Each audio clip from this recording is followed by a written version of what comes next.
chose Death to be the character in Darksiders II because War really set the stage for the Darksiders universe and introducing new elements, and we felt bringing in a new horseman with a totally new playstyle, different personality would be really cool, and Death is probably the most well-known of the four horsemen, so we thought he should get his shot.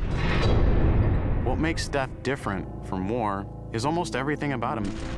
The way he expresses himself, the way he talks. I have an offer in mind. The way he handles business on the battlefield, and the way that he gets around. It's much more feral, more animal-like.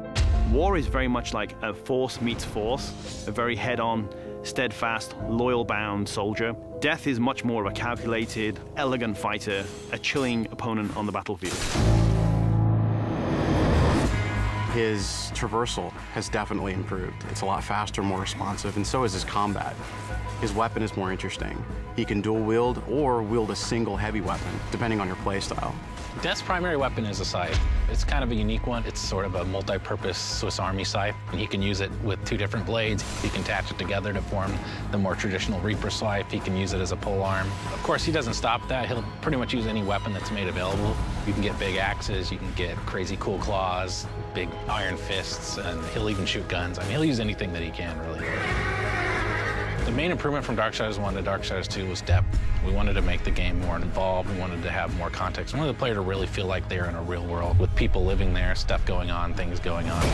We give them more items to tailor their own character, more characters to speak to, so we've got a lot more immersion on the story side of the game. The first game, most of it took place on Earth, so now we were totally free to create all these new areas. We have angelic fortresses, demon cities, the city of the dead. It got our team super excited. On top of that, there's a lot of weapons and armor, and obviously the new character as well, Death. Death's the most feared, and he's one of the oldest horsemen in the fiction. They kind of look at him as a big brother. He's feared just because when he really gets down to business, he is the death dealer. That's sort of his thing. He wears his mask as an executioner's mask. That's his trade, that's his business. He takes people down. He doesn't wait for things to happen, he causes them to happen. So it's a much more aggressive style of game and a more aggressive character. I mean, I guess it's all wrapped up in his name, right? War implies some conflict, but Death's the final end. Who doesn't fear that?